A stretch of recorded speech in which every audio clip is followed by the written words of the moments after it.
Maqaa Abbaa, kan Ilmaa, kan Hafuura Qulqulluu, Waaqayyo tokko, Amiin. Baga mootii ayyaanaatiin isin ga'e jechaati, baga guyyaa kabaja fannootiin isin ga'e jechaati. Ayyaanni kun akkuma beekamu waggaatti al tokko kan dhufuudha.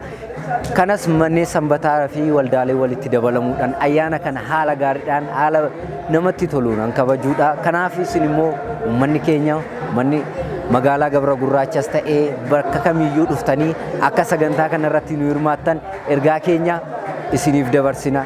Nagaadhaan tura. Baga ayyaana masqalaa bara 2018 nagaan geessan isiniin jechaati.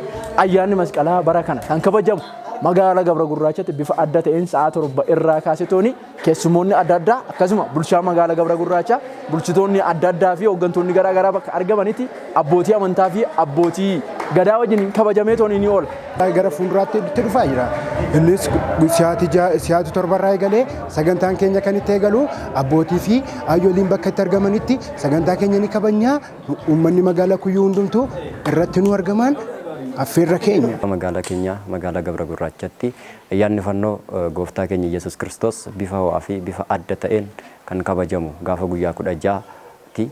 Akkasuma namoonni biyya keessa jirtan karaa laayifii meelaal istiidiyootiinis nu hordofuu dandeessanii akkasumas immoo qophiileen adda addaa ayyaana kana sababeeffachuun waldaan tokkummaa sagantaalee adda addaa qopheessee jira. Keessattuu soosiftuu yookaan immoo yeedaloo yaareed bifa adda ta'ee fi nama gammachiisuun manneen sanbataa fi waldaa duuka bu'oota sirriitti kan isaan qo'atanii uummata biraan ga'uudhaaf ka'anii isinis sagantaa keenya akka hordoftan sagantichi kan eegalu sa'aatii 7 irraa eegalee hanga sa'aatii 11tti haa 11 irratti nageenyuma magaalichaaf jecha kan sagantichi xumuramuudha.